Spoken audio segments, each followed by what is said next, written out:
Parents strongly cautioned, the following program may contain material that some parents may not find suitable for children. The following program may contain content such as foul language, discussion of gore, dangly parts, exploding lolitas, tentacles, transgender transformations, and giant radioactive monsters accidentally stepping on your crotch. You have been warned.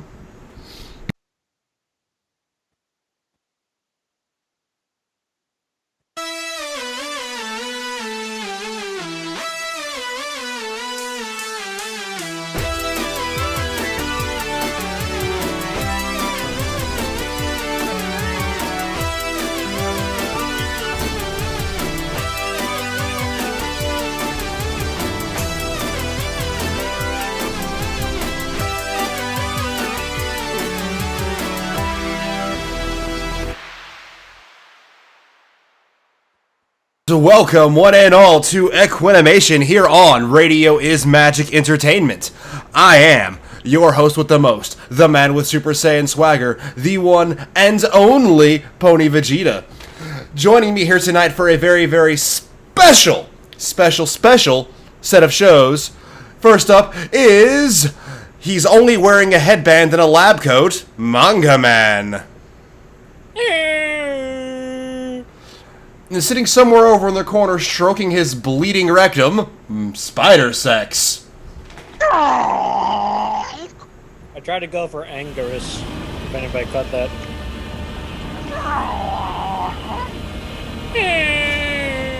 This guy got Yes, everyone, welcome, one and all to the first of 4 very, very special shows here on Equinimation. Tonight, we are, yes, MangaMan's going super commando. He's completely freeballing here tonight. No pants. We have to take down the kaiju one way or another. And we may as well do it comfortably. Yes, tonight is the beginning of a very, very special set of shows for those who have not paid attention to our Facebook page. If you haven't, shame on you. Tonight, we are going to be talking about the first of 3 eras of the Godzilla film franchise. And Godzilla! It's gonna be awesome. It's amazing. We've got a lot of ground to cover, so we are not ending normal time tonight. Forewarning to all of you, we are extending runtime by half an hour tonight to 9 CST. So yeah, because it's Godzilla, baby. We have so much to go through. You could say we've got a Godzilla-sized podcast tonight, am I right, guys?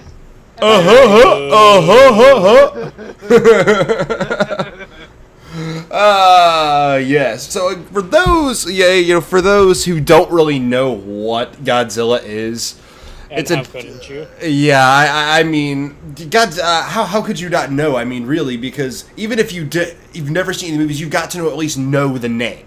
Period. He's had such a huge impact on pop culture since the first movie came out in Japan in 1954 and hit American theaters in 1956. This has been, he's just been absolutely huge. Yes, Boyzilla, Christopher 10 LD. Unless you live under a rock, you should at least know who Godzilla is. But again, for those who don't, the history behind Godzilla is that during, post-World War II, I believe Hiroshima happened. Yeah, Hiroshima, Nagasaki, all kinds of nuclear testing out in the Pacific. Apparently, there was a dinosaur of some kind that was still alive. In the earlier movies, this was never addressed, but we'll get to all that later in a minute. Again, we just want to talk about who Godzilla is and what he represents.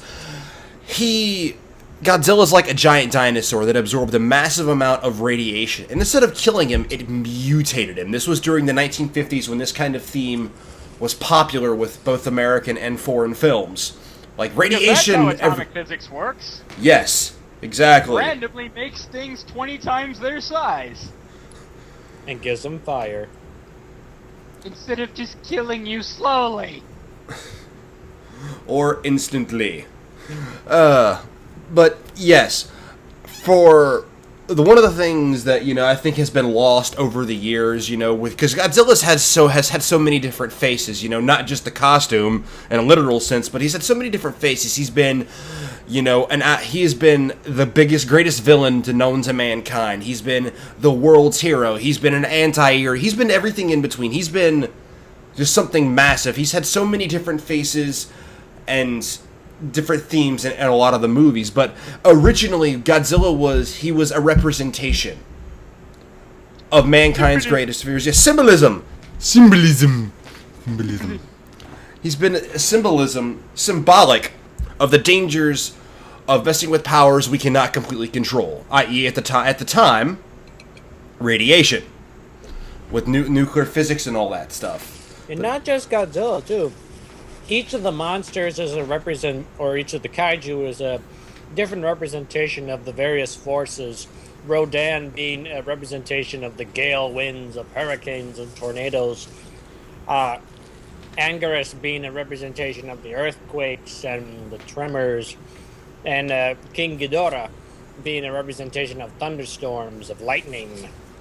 Mm-hmm. And if you don't know, if you're not as familiar with some of these monster names, it's understandable. As we get to the certain movies that they first appear in, we'll talk a little bit more in depth. But again, we've got a lot of ground to cover, so we're going to go ahead and get started with our first segment. Guys. Spider, let's start with you. How did you first get introduced to Godzilla? Well, I was sitting in the I was sitting in my living room, but watching my VSH tapes, and I think there was I think it was like a Ridley Scott movie. I think it was like Red Eye or something. And on the trailer, there was a trailer for the 1998 version of Godzilla. So eventually, I went out and saw it, and I was like, "Wow, this is a total piece of shit." And I was turned off from it for nearly 10 years. Until a very good friend of mine randomly pulled out some old VSS tapes, and he said, "No, man, you gotta watch this." And we went on to watch Godzilla for like 3 hours straight. Swear to God, man, 3 hours, and that was my first introduction to the King of All Monsters. Wow. Someone who actually started with the American adaptation? Yeah. I was survived. Man. I think I was like 5 when I saw it, and even then I knew it was kind of a piece of shit. Wow then. What about you, MangaMan? I was raised up right.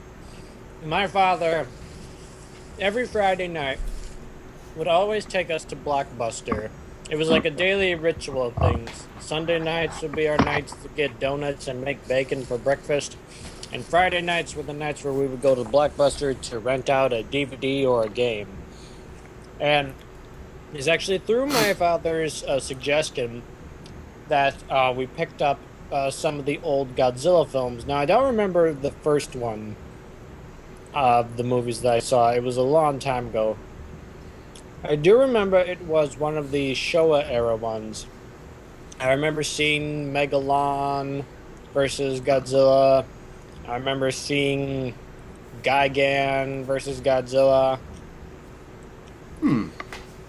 But yeah, I was raised up right. My dad was the one that kind of introduced me to Godzilla.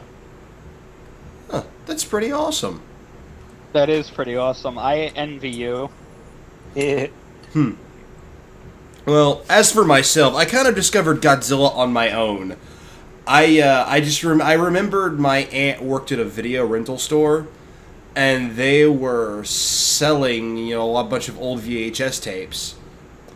And I saw a copy of Godzilla 1985, which was the Americanized version of the first movie of the Heisei era, which we'll go into more on the show next Monday, which this is doubled up this week, doubled up 2 weeks in a row, by the way, listeners. Double up Godzillamation! It's just to get things back on track, so anyway. I just saw that it was a monster movie of some kind. And I bought it because it was like dirt cheap. It was like 99 cents or something like that. I took it home, watched it, and was instantly in love with it. And then I found out, there were all these other movies like before it and that came after, because this was like early '90s, so we were still in the middle of the Heisei era when that movie had come out. When I got my hands on that movie, it wasn't even finished yet. I watched it, fell in love with it, would always try to scan like TV guides and keep it on like the TV guide channel so I could always catch and watch what these movies were on, going to be on TV, because they weren't always readily available, for rental or, for purchase at that time. Yeah. We didn't have our fancy internet and Blu-rays back then. We had to do things the hard way. Yeah. Mm-hmm. Yeah, so that was my first experience. So again, my first was when Godzilla was my opinion, when he was at his best, when he was just a straight up villain. He was the definitive bad guy. But before we go further into that, because those movies are for next week. We'll talk about those next week. Tonight we're starting off with the very first set of movies, which there were 15 in total in the first wave. The Showa era of Godzilla, which began in 1954 and ended in 1974. And there were 15 films total. So we're gonna start off by talking about the very, very first one, Gojira, and comparing it with, doing a little comparison with its American release in 1956, Godzilla King of the Monsters. King of the Monsters. And, this movie was released in America during a point where foreign films were not popular in the United States. So there was a lot of they didn't just bring it over here and go, oh, well, we're just going to redub it and everything's going to be okay. No, there was a lot of things changed when it was brought to America. If you have not seen the original version, you are really, really missing out. Because I personally consider it to be one of the best movies ever made. Just period. Especially considering it was a B movie. They did, but, before, right. So, 1954, Gojira. Guys. Yeah. Guys. How do we want to start this out? Because this is the granddad. It started all of them. Let me first start off that on Rotten Tomatoes it has a 94%. Yeah. You know it's good. You know it's good. 94%. So, this movie actually started out, again, like I said, even in Japan, it was considered a B movie. The style of filmmaking they did, like the guy in the suit crushing a miniature set, this was already considered an inferior process of filmmaking. Even then it was. The initial concept for Godzilla, the concept never changed, but they initially wanted to do it as a stop-motion film, like King Kong was, because that was actually their inspiration to make this movie. But due to budget and time constraints, they did not have the time. They didn't have the time or the money necessary to do that. So the legend was born. Mm-hmm. And I remember listening to. I have a special edition version of the original, and part of the oh, blast it all, I lost my train of thought. Okay, part of the inspiration, especially in the earlier parts of the film, were the guy who directed it, or wrote it, directed it, something along those lines. He looked out a plane window as he was flying somewhere and looked down over the ocean and just had this envisionment of, the sea erupting into flames, and boats sinking, which is kind of how the movie starts. Because in the 1956 release in the U.S., the movie begins by already showing that Tokyo has been completely leveled. And it has the actor Raymond Burr playing the character Steve Martin narrating over the majority of the film. Whereas the original version of the film did not do this. We get the series of events as they happen. And we get much better forms of acting. There are scenes that were completely removed from the American version that really, really should have been left in. It actually just took away from the film by having Raymond Burr do what they made him do. Commentate over the action. There was one moment I didn't get to watch too much of the American one. I, out of morbid curiosity, wanted to check it out just to see what it was like. And there was one scene, like, I knew straight from the original Japanese version, where they inserted Raymond Burr, and he's, like, kind of looking over all the people in the hospital. Several people wrapped up in bandages from burns or missing limbs. And Raymond Burr seeks out one of the main female characters, Imiko Yamane.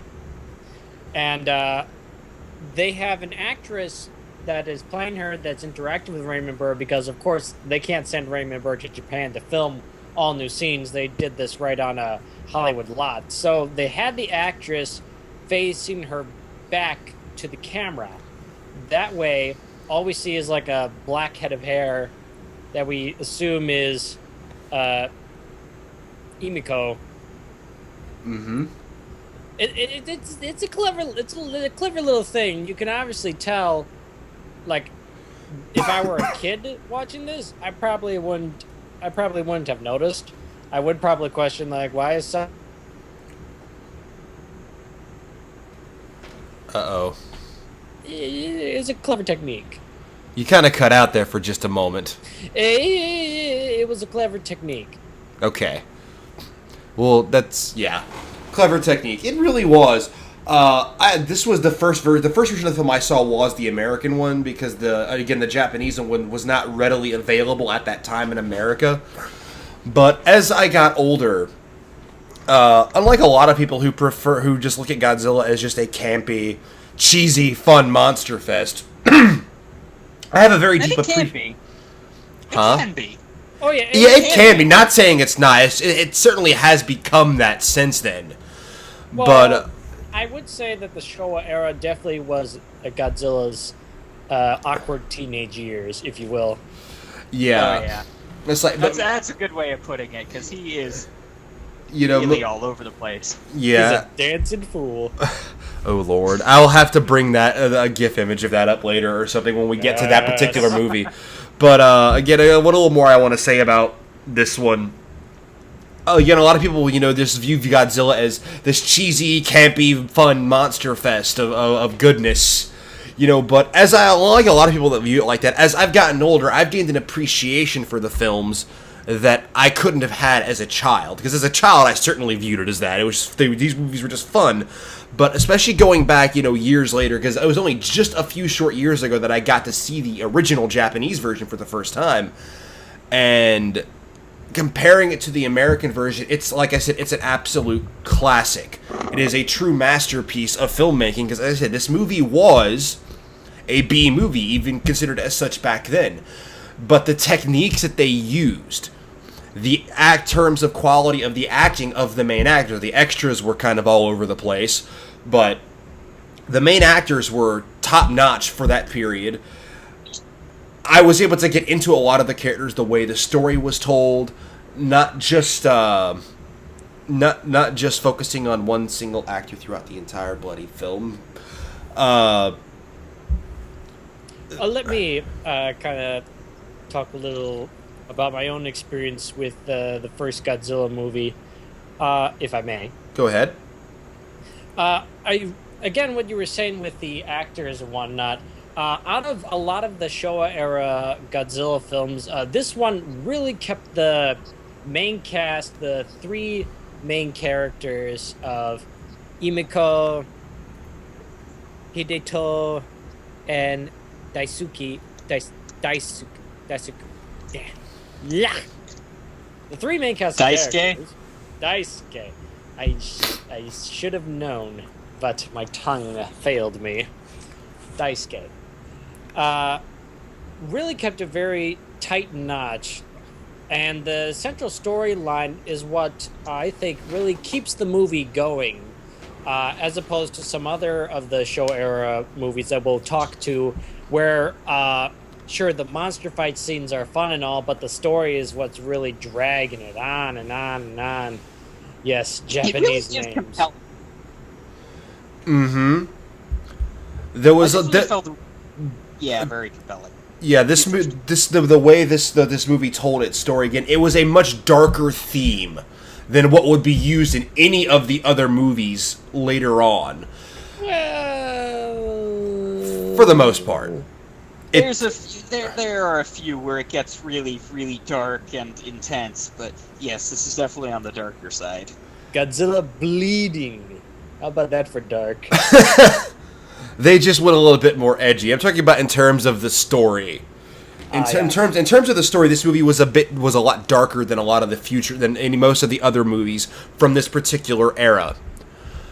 It focused on a lot of the symbolism behind what Godzilla represented, and some of the big differences, some of the scenes they cut out. That there were references you could pick up on it in the original, in the Americanized version, just because this is the era it took place in, but they don't explicitly mention it like they do in the 1954 original version. But they actually talk about the bombings of Hiroshima and Nagasaki. They actually show people on the ground getting actually hurt instead of you just seeing Godzilla trample over buildings with Raymond Burr narrating over everything. You see the emotion at ground level from the victims. And it is, again, as Peter said, very, very compelling. There's one particular scene I love to death. It is very, very sad, but it was cut from the American version. During Godzilla's final attack, I love this scene so much, I don't know why. It's just, again, it really drives it home that this version focuses much more on the emotional aspect of it. In the original version, there is a scene during Godzilla's final attack where a woman and her two children have been running and get cornered into a back alley. Godzilla's right on top of them. They have nowhere to go. They're all crying, and she turns them into her chest as she just says, "Don't cry anymore. We're gonna be with your father again soon." And I'm like, oh. Oh my gosh, yeah, stuff like that I love that this movie does that the American version didn't. And largely, it's probably the best presentation of Godzilla, hands down. I mean, that's to be expected, but it really is, because Godzilla is very, very mysterious. He's not flushed out, well, he's flushed out well, but his origins are a little bit vague. It's not entirely certain where he comes from, and he doesn't look like a monster, not outright. He looks like an animal. He looks like a force of nature. He looks like a very confused and estranged animal outside of its habitat, and it's very angry and scared, and he's just sort of lashing out. And, at the same time, the people on the ground, they're scared because they can't defend against it, because it's going up against a bear with very little protection or unarmed. Godzilla is at least, they said, what was the measurement? It was 170 feet tall, right? Yeah, in the original, this version of the movie, in the actual Godzilla was 50 meters tall, which is about 180 feet. Yeah, 50 meters tall, and they're going at him with fucking MGs, and it's doing nothing. And they, erect this entire giant fence of barbed wire that conveniently looks like the power lines that are already in place in the Japanese coastline. And he just walks right through them. They dump everything they've got into it. They bring out the howitzers, and he just walks right through them. And it does a very good job of just displaying the nature of Godzilla as just a force of nature, as an animal that can't really be contained. Mm-hmm. You feel me? Very well done. Indeed. Very, very well spoken, Spider. I'm used to you, going all loud and crazy and just all over the place, but that was very nicely done. I'm flattered. Put that on Thank YouTube. you. Put that on YouTube. We might have to be a highlight of this particular show. Another spider moment. Yes. Again, other things. Fun notes about this particular movie in general. A lot of the later movies used a smaller, lighter costume, but this particular one, the costume was very, very heavy. There was no ventilation in the suit itself, and there were reports of on multiple occasions of the actor in the suit actually passing out from heat exhaustion. Now, I totally believe that. This is coming from a guy who's actually worn, not the actual Godzilla suits, though that would be amazing. But I've actually, for my school, dressed up as Clifford, the big red dog, for reading program or what have you. And those suits can get hot. especially when you're moving around. Yeah, and you can't. There's no actual eye holes. The actor's head is in the neck of this monster suit. They can't see where they're going. There's no like little peepholes or mesh that they can see. No, they are blind as a bat and are just being told where to go based on the director, which makes me want to know for the later Godzilla films how they fight blind. I think they poked eye holes in them or something. I'm not 100% sure. I'd like to know that too. I do know that I think for like the 90s and Millennium Era one, I predict, and this is just speculation, but I know from my experience with Jim Henson, what they would use for like a Big Bird or Snuffleupagus and stuff, that they would actually have little TV monitors inside the costume. The same thing with even the puppeteers that held the smaller Muppets like Bert and Ernie and Cookie Monster. They would have TV sets strapped to their waist that they could look down and see what the camera sees, so that they can then act out accordingly without having to always, like, for the smaller Muppets, always look up and see what the actions they're doing, or for the Big Bird and Snuffy, having to, walk around and talk blindly. That name, Jim Henson, that sounds very familiar, and I feel like I should know who that. Could you? Who is that? Jim Henson, the creator of the Muppets and Sesame Street. And you've worked with this guy? No, but I've watched a lot of the behind-the-scenes videos. He also did. Fun fact: he also did the costumes for the first two Ninja Turtles movies. He did. Yes, Yeah, he did. I don't know if they could see or not. If they could, I'd like to know how. I think they could.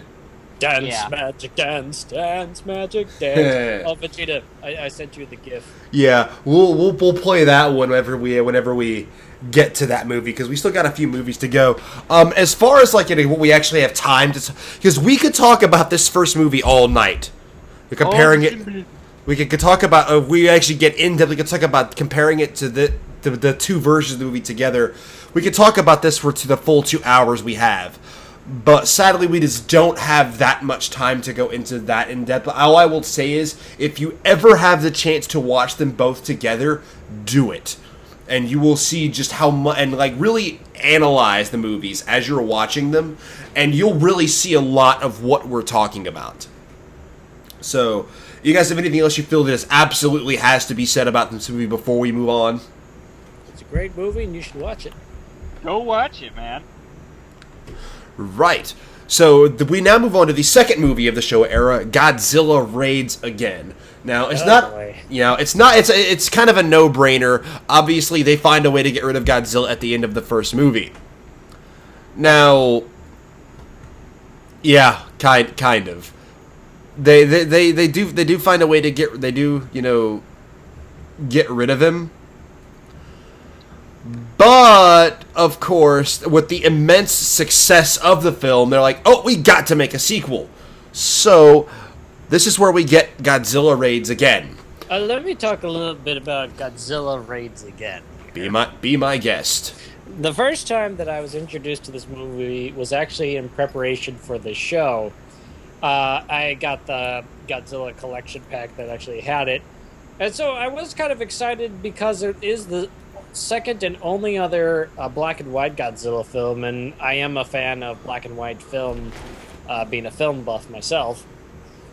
And as for a follow-up to the Gojira, or Godzilla King of the Monsters, it's a rather a letdown. In terms of like pioneering, it did pioneer the idea of monster attacks, but the cinematography, I think, along with the story, is what really brought this down a few pegs, in which instead of with the first movie they had the camera at a very low angle to give the sense of Godzilla's size and majesty, this one they had not only Godzilla but Anguirus. Is it Anguirus or Anguirus? Yeah, it's Anguirus. I'm pretty sure it's Anguirus, like anger. Anger. Yes. One thing I would like to point out, I'm pretty sure this movie isn't canon. It is. All the movies are technically Is it? canon. It's just that the Godzilla we had in this one was an entirely new one that rose up from the depths. I have it. This is one of the ones I didn't get to rewatch. I've seen it one time. I just know that it's not the same Godzilla. It's a new Godzilla. According to what they have said, it's been... They kind of...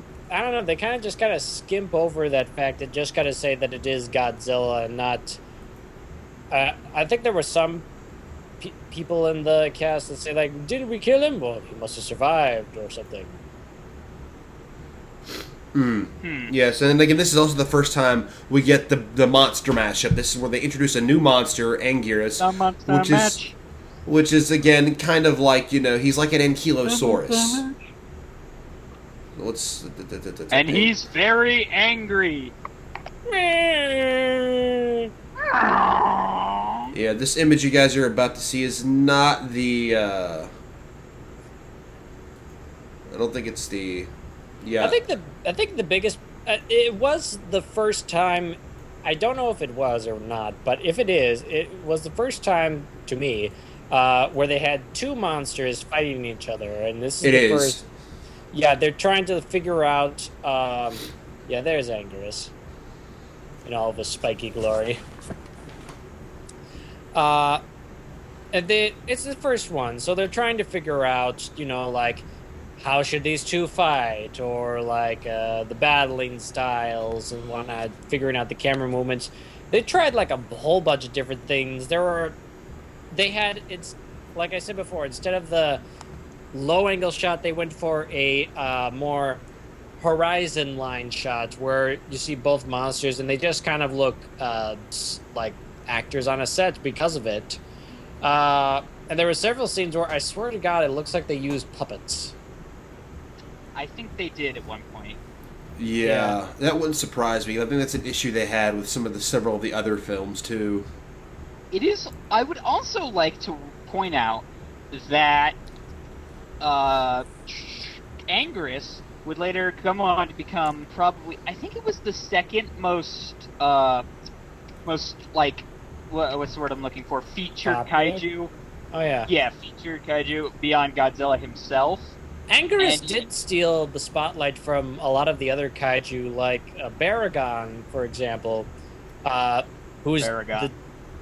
is the darn cutest monster in my book. Sorry, Minya, but... That's a funny way of spelling King Caesar.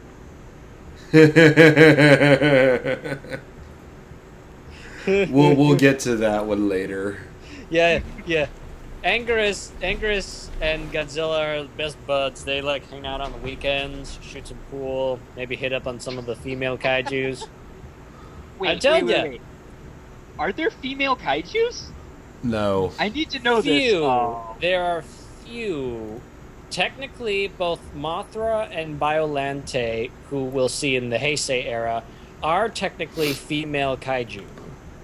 Ah, yeah, that's right. That's right. Mothra is, again. We'll talk about Mothra in just a little bit because her first movie is early on in the Showa era. Mothra. Actually, it's the next one. No, not yet. Yes, it is. Next one is well. First up. Okay, yeah. Again, this movie was actually was released in the U.S. in 1959 as Gigantus the Fire Monster. I'm sorry.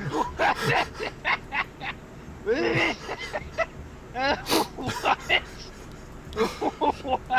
And this became one of the main things when these movies were getting released in the U.S. Title changes. That's just a worst name. What the fuck? What were they thinking? And as stated earlier, they the suit was a bit smaller in design because the first suit was so heavy, it only allowed for very small amounts of movement and very slow movement. This one they needed, because they were having a fight scene, the suits were much lighter and smaller in design to allow for faster movement. And Actually, sorry to interrupt. Actually, in the first movie, they had to, even though the suits were a lot heavier, the actor actually had to exert a lot more, because they found the pioneering special effects artist who pretty much made Japan's special effects. I forget his name. Apologies. But a technique that he developed is to make the monsters seem more immense. What they would do is that they would have the actors in the suits walking or running or punching or whatever much faster than what you would normally think, and then they would rewind the film and then slow it down to give it a sense of weight and mass to it. So the actors actually had to work a lot harder moving the suits, but that is not the case for Godzilla Raids Again, in which this case the film quality suggests that they actually went with a normal speed camera instead of having the actors go super fast, because there were several times in the film where I swear it feels like the camera's been sped up. Yeah. Yeah. But I think we've talked plenty on Godzilla Raids Again. Yeah. Any final thoughts? Yeah, it was a nice attempt, but again, there was a lot of bad camera angles and things that just kind of makes this one a lackluster, one of the kind of lackluster films in the Showa era. Like, if you want to watch it, go ahead, but I mean, it's skippable. Yeah. The actors, like the human subplot storyline, wasn't even that interesting to begin with. It was just like, oh my god, Godzilla and Anguirus are fighting out.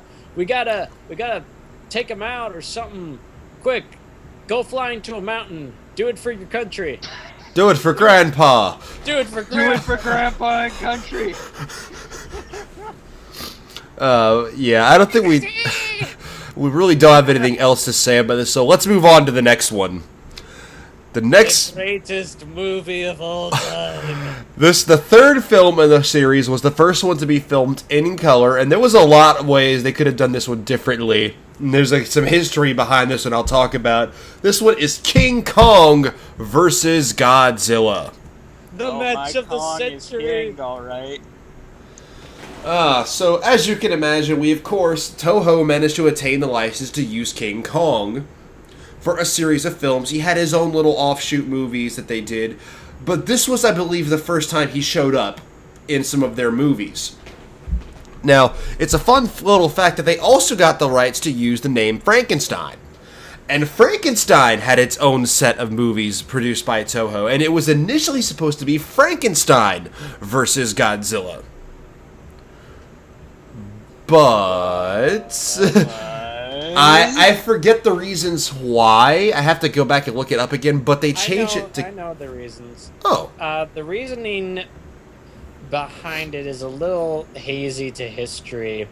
Some say it was due to some copyright issues that they had with the Frankenstein license or something, and they then got a hold of the King Kong copyright, so they decided to switch gears and move to King Kong instead of Frankenstein, but they still kept some of the Frankenstein elements in the fact that King Kong gained strength through lightning and electricity. Mm-hmm. Which will be a reoccurring thing in the rest of these Showa eras whenever they replace one monster for another. Yup. It is also worth noting that, what was it? What's his name? Frankenstein did get a movie eventually, but it was not a featured Godzilla movie. It was a completely different Toho movie. I think there were two of them. There were two Frankenstein movies. Yes. Yeah. Frankenstein Conquers the World and War of the Gargantuous. Which I definitely highly recommend you watch War of the Gargantuans. Oh yes. Real good. Definitely worth Watch watching. for a shark. Lol. But yes, as far as King Kong versus Godzilla goes, the plot is very basic. Godzilla, a submarine runs into a big iceberg, and Godzilla is inside, frozen, for God knows how long. This one, I believe, is another Godzilla that just happens to be there. And It's been a common reoccurrence, especially in the Showa era, of either it being the same Godzilla from the first movie, or a new Godzilla, or pretty much each movie is kind of a standalone, but not, as we'll see as these movies go later on. Yes, yeah. Godzilla the Last Kaiju. Nice one. Yes. And again, the plot is very basic. It's like they just said, well, Japan just happened to be, this particular version is one that had been there forever and a day, and it's now free from the iceberg that it was trapped in. And it goes to Japan because they believe this is where its original homeland was. So it's just following instinct.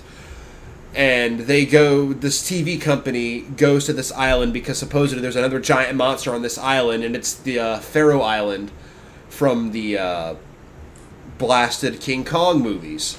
Now, obviously, if you know anything about King Kong was only about 25 feet tall in his American movie. And plus, the island that he came from was called Skull Island. Thank you very much. Ah, okay. I haven't watched King Kong in forever, and it's been forever. And he was made out of clay. And stop motion, yes. Yes. So they severely upsized King Kong so that would be, a more fair match with Godzilla. And they made him like some sort of like thunder-ish god of this island. But yeah, they managed to put him to sleep and they get the two to fight. There's really not a whole lot to the movie. It wasn't to a comment on the stream saying that King Kong drank jugs of blood. It's actually not blood, but actually berries. A special type of fermented berries that Kong drank, essentially alcohol, which is why they were able to lull him to sleep with both the chanting and the big jugs of wine. Mm-hmm. They played the drums, the chanting, and it would get King Kong to fall asleep. And it was kind of amusing to watch them fly King Kong away with helicopters after he passed out. Actually, there was two instances. The first time when they were getting him off the island, they sent him over by boat.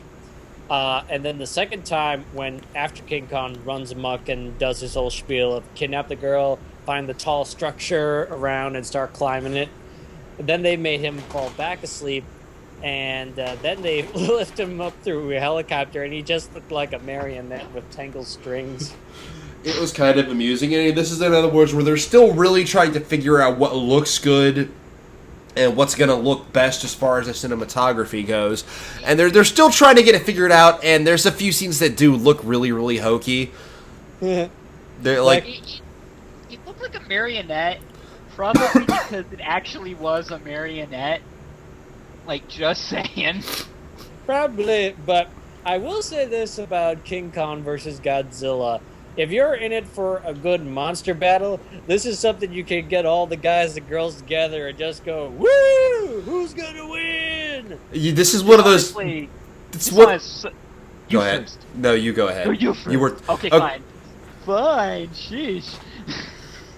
Every time we do this, it just keeps happening. But anyways, this probably has some of the best fighting in any Godzilla. It definitely feels really dynamic, and I don't know how to put it. It's just a fun matchup. It's a giant monkey versus a giant lizard. Some of the best highlights of the movie. Vegeta, you want to go with your wrestling voice here and start talking about the highlights of the fight? Oh no! They're fighting behind the trees! They look like hand puppets! Oh no! King Kong just picked up a tree! Eat your vegetables, son! Oh, because Stone Cold King Kong says so! And that's the bottom line! And let's not forget the big power driver! Oh, the thunder crutch! Oh, the pain! I'll probably be using this voice later too for some of the other ones, but yeah, there's certain scenes again where like they're fighting behind the tree line, and because of how far back they have the camera set, it looks like a couple of hand puppets fighting behind the tree line. And again, this is one of those movies, you sit down, grab some drinks and some popcorns, and you make fun of this movie from start to finish with your friends. Go ahead, watch the English dub of this movie. Watch it with your friends, make fun of it, just have a good time. That's what this movie is for me. Yeah, I only was able to find the English dub of this one, Yeah. but it's still fun as hell. I love the reasoning, I love the reasoning behind... The reason why they brought King Kong from the island to Tokyo was because after Godzilla was released, and like they already like knew about this like supposed like other monster on the island, and this not even a military guy, but this like ad agency guru or whatever decides like he's sick and tired of people talking about Godzilla, and he's got to get a hold of his own monster. It's gonna give him real good publicity and whatnot. And I just love the guy. He's so not really Weasley, but kind of like a singular Team Rocket.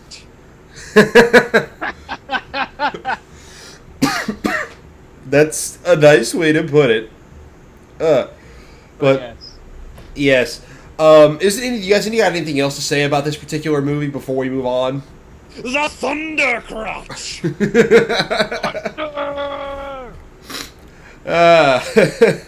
Wonderful. Okay, so the next movie one is the one I'm excited to talk about. Again, this is one of the best films of the Showa era.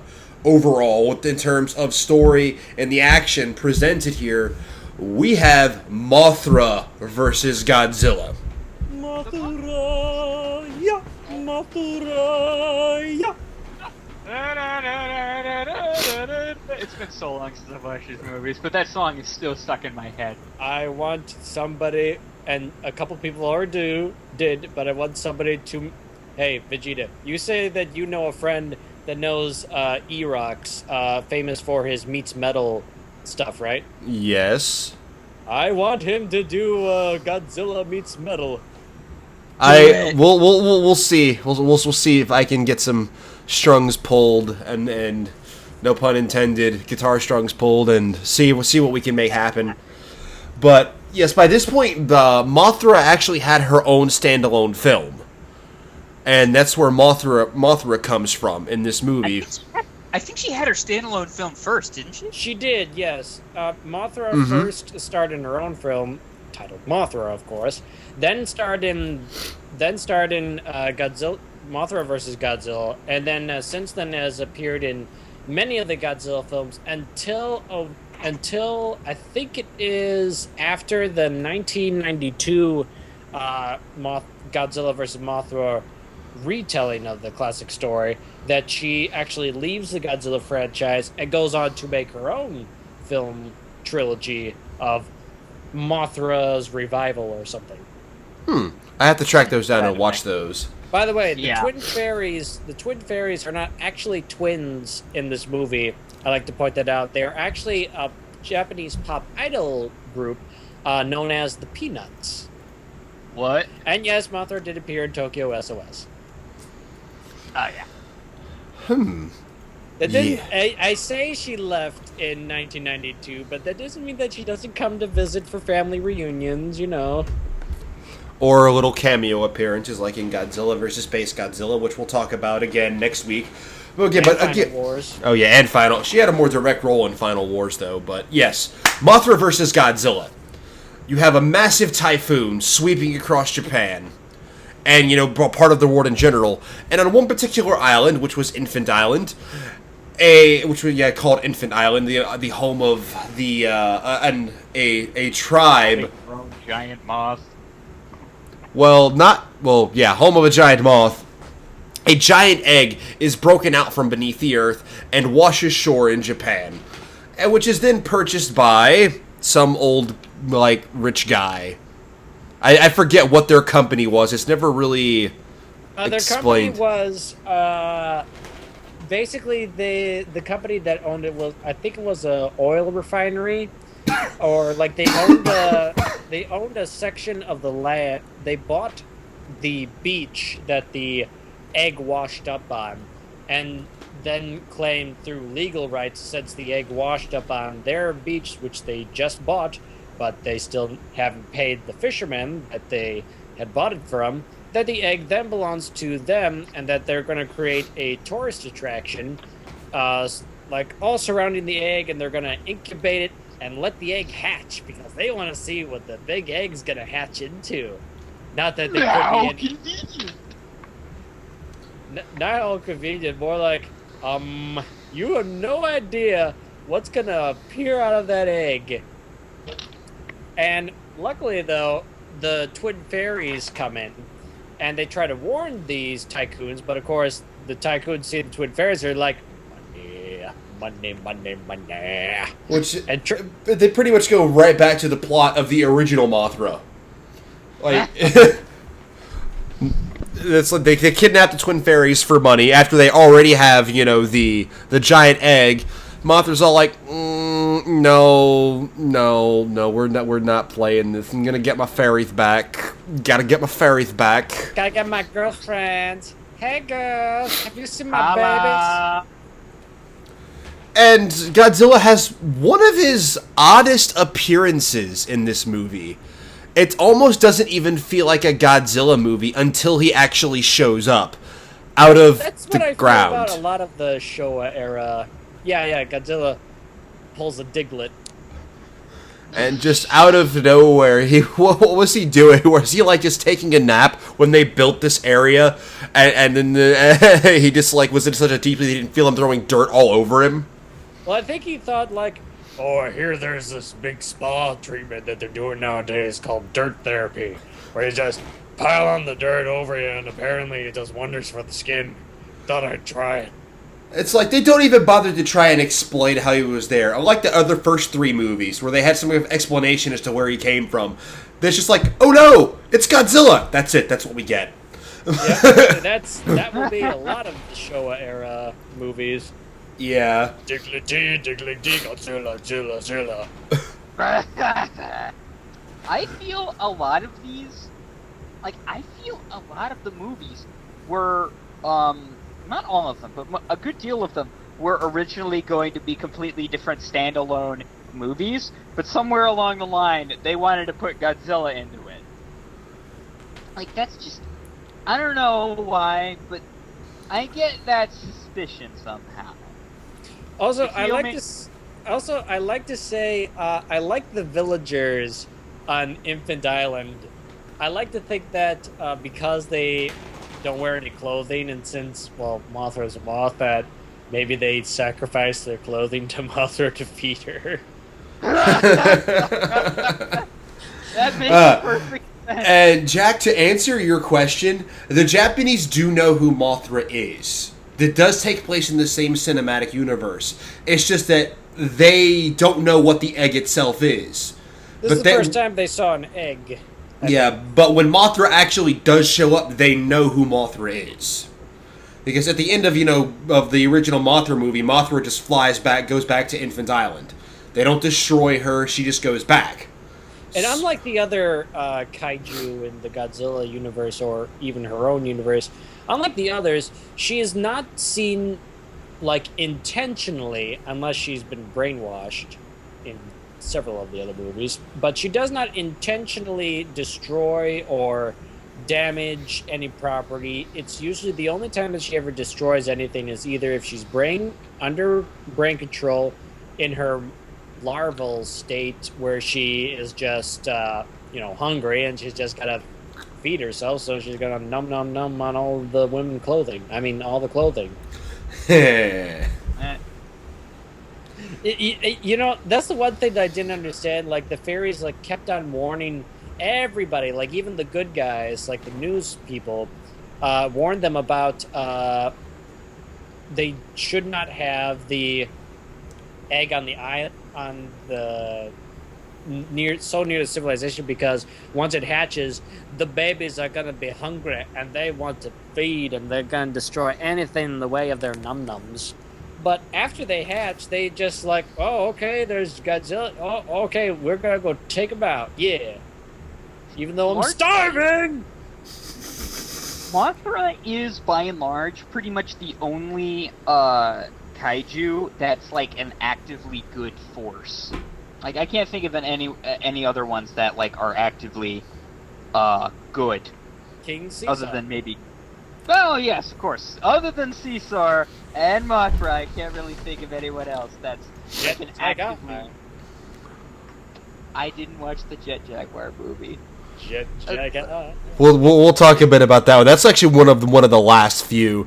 We'll get to that one towards the end of the show. We've only got an hour left, so let's continue on, because other than the fact that Godzilla, I mean, I do consider it one of the best movies and out of the Showa era. It's one of those you really got to see for yourself, though. It's got a very good overall flow of story. Definitely worth your time to check out. So, with our putting my last 2 cents in, when the egg does hatch, it appears that they are two worms, 2 little caterpillar Mothras in there. But after this movie, we only see the one Mothra baby. Yes, and it is explained that one of them died. Actually, we might assume, or... No, this is stated for fact. We actually 3 sat down and watched this movie. Oh, yeah. Maybe the sister got hungry one of those days, you know. Ooh. Dun dun dun. But yes, the 5th film in the series was Ghidorah, the 3-headed monster, and this movie actually introduces a plot device that is used quite frequently throughout the Showa era. No. Aliens. Hold on. Pull up the picture. Oh, God. Oh, no, that's the next movie. No. I'm talking about... keep talking, I'll find it. Right. But yes, this introduces, again, a plot device that is used, where they use aliens throughout the course of many of the Showa-era movies. Though, this particular one doesn't use it the same as all the other ones do. There's one particular character that claims to be a Venusian, and if you watch the American dub, she is a Martian. But she's trying to spread the word that, a giant monster from space is going to destroy everything, and she's warning that there are 2 other monsters on Earth that she doesn't believe this is where they are. They're going to wake up and they're going to cause mass destruction. And nobody listens to her. She's also, because, she's supposed to be some princess of some non-existent land. Well, it doesn't exist in real life, but... Show the picture. Show the picture? Show the picture. Oh, dear. Ha! Aliens. I Yeah. didn't say it was aliens, but I'm pretty sure it was aliens. I didn't say it was aliens, but I'm pretty sure it's aliens. Yes, this girl claims to be a Venusian, and she's trying to warn everyone of all these disasters that are going to happen, but nobody believes her until Godzilla and Rodan show up. This is Rodan's first appearance outside of his initial movie that he starred in. Yes, just like Mothra, Rodan had its own standalone movie, and was destroyed at the end of that movie, but he's just now here. He's like, because you're right, yeah, rock you like a hurricane.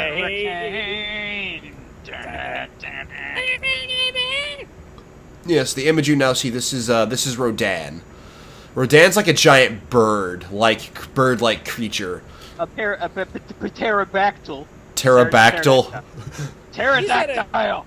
He's had a couple of cosmetic changes over the years, but essentially, he's... Yeah, I believe this version is one of the newer-looking ones. I don't have an image of the old one at this point in time. The old one had a much smaller beak, I remember. Yeah, but Rodan's a lot like, he's like a giant pteranodon, pretty much.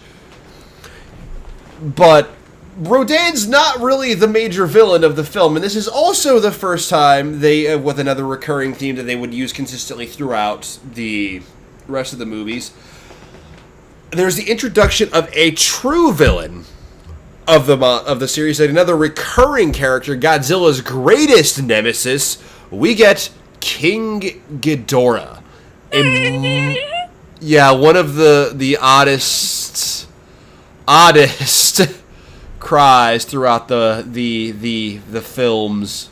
So much This will so that eternally even, confuse me. so much so that even in the other movies that King Ghidorah would be featured in, because actually King Ghidorah was a major villain in a lot of the Mothra standalone movies. And He they was, actually, but I think this was his first appearance. yes, Ghidorah's, yes. This was Ghidorah's first appearance, and it's also he is beautiful. He sounds like a fucking car alarm, though. Eternally confuse me. And This is they would change his roar ever since. But I've heard like his newer roars, but you just can't get past like the old classic. The dolphin call. Real of intimidating, terror. guys. This And- thing fucking and- destroyed and- an entire here. planet. And for the longest time, Ghidorah was the largest of all the monsters as well. Still is, I think. I think Biolante there. might be bigger. I had But to. that's- And there was Destroyer. another one. Oh, Destroyer yeah, I think Destroya's final form was bigger too.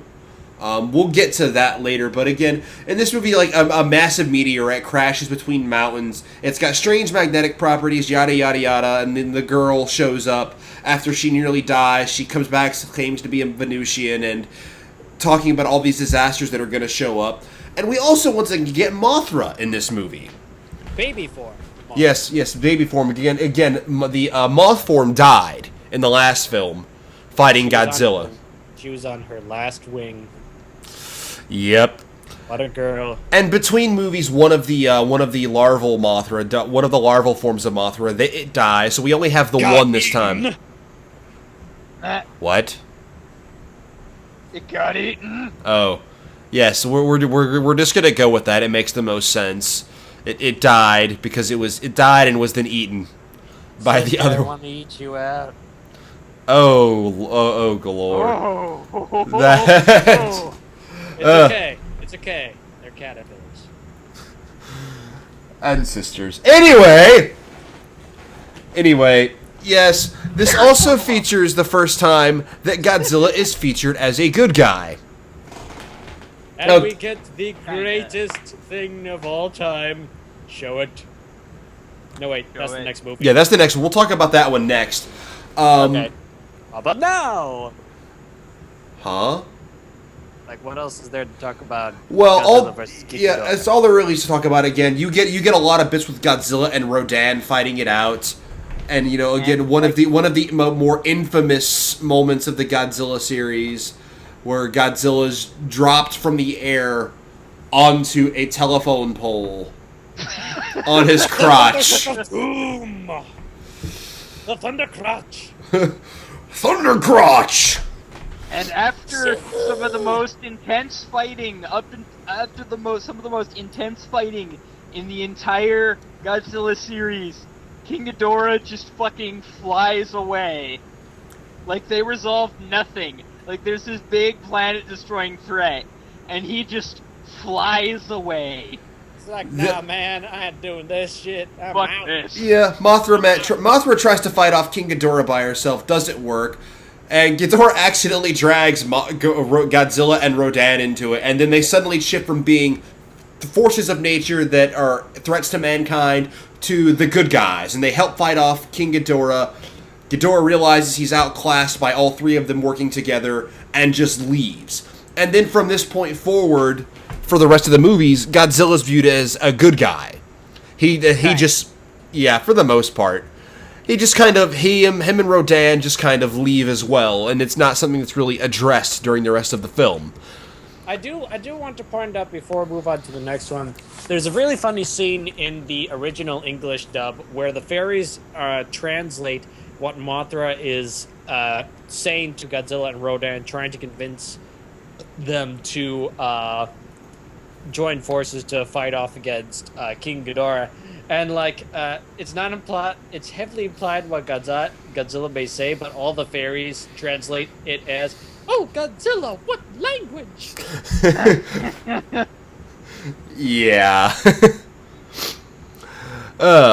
Anything else about this one before we move on?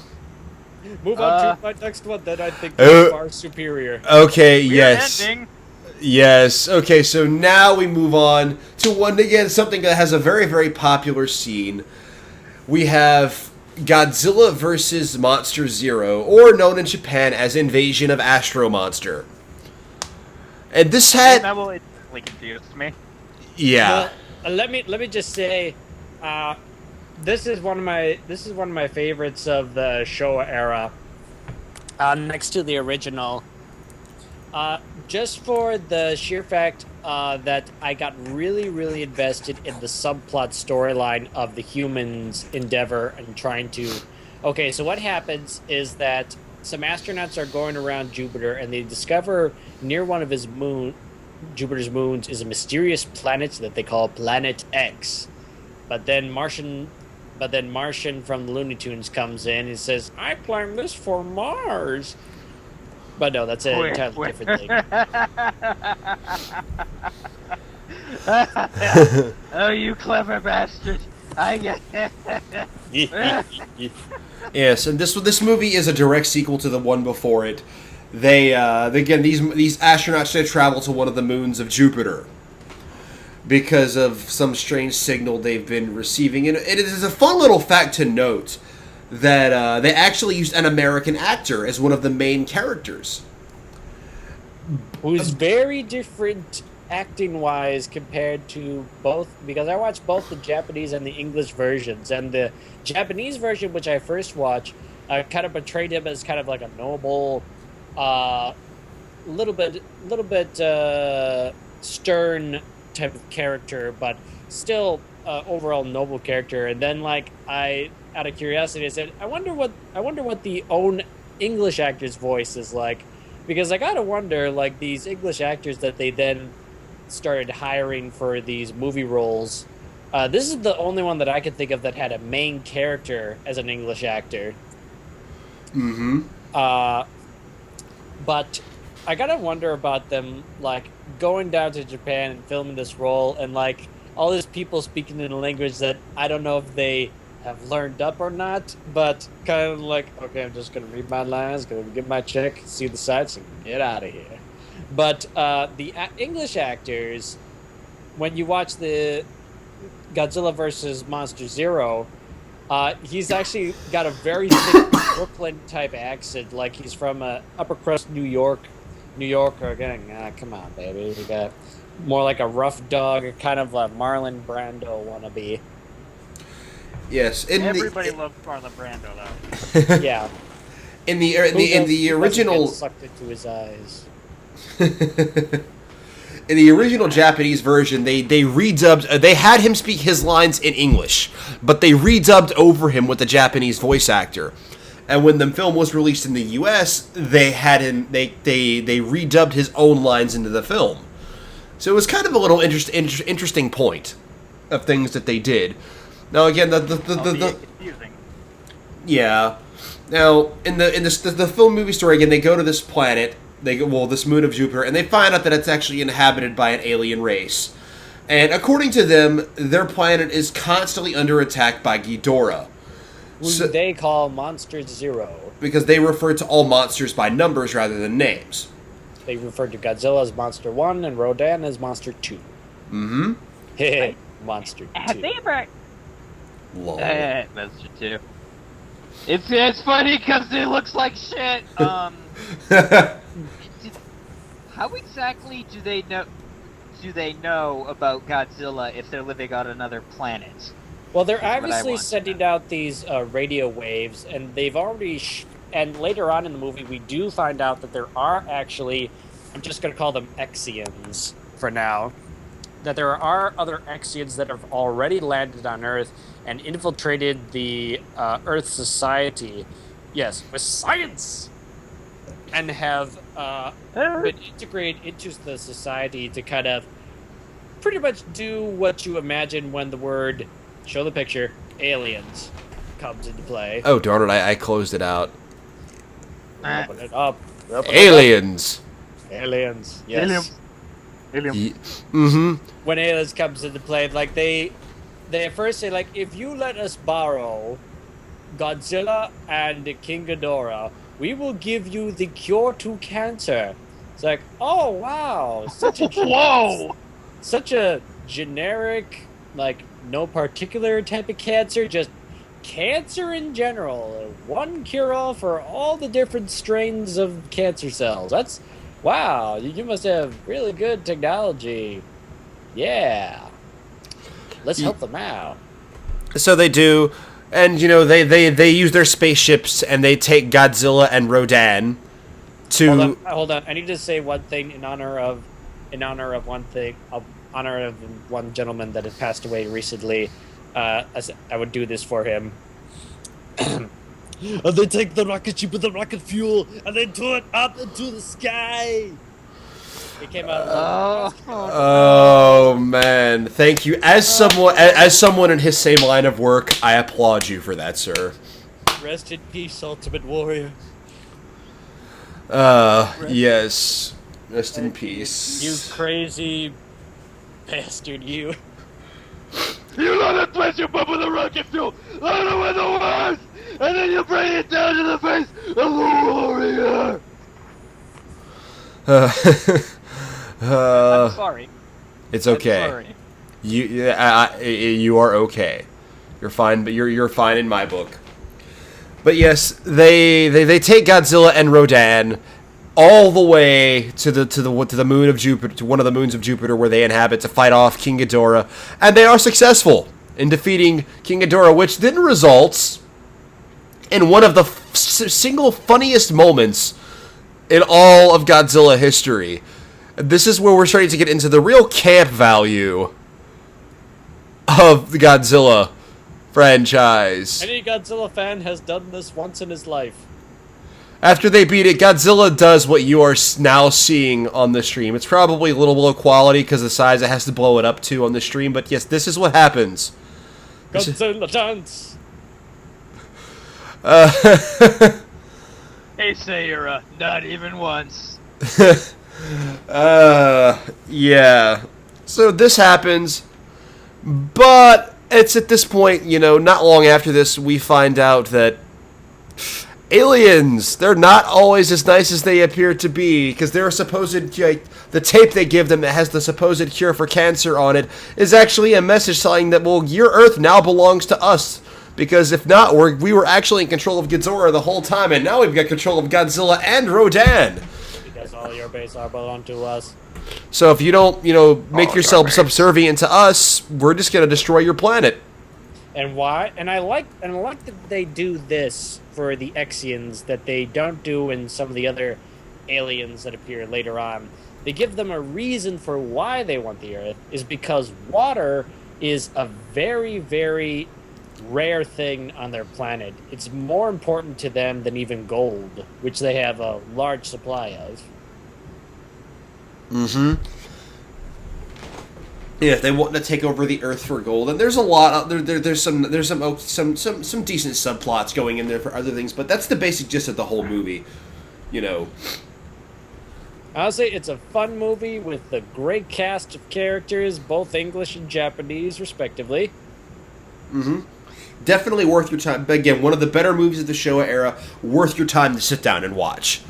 And you really don't even have to see this is a direct sequel to Ghidorah, the three-headed monster, but you don't even have to see that one to watch this one. It explains enough of what's going on. Yep. But now we're going to be getting into some of the more sillier and sillier and sillier. Yes. Time for Hawaii 5-0. Da da da da da da da da da. Yes, now things are going to start to get just a little bit silly as we move on to Ebirah, Horror of the Deep, known in America as Godzilla vs. the Sea Monster. I really like the design of this guy. That's all I gotta say. I like his design. It's a giant lobster. So It I was like a rock lobsters. Okay? lobster. Da, da, da, da, da, da, da, da, da, da, da. Somebody should make a B horror movie about that song. I'd watch it. I think there already is though. This is one of those I haven't. Right. So This will be short.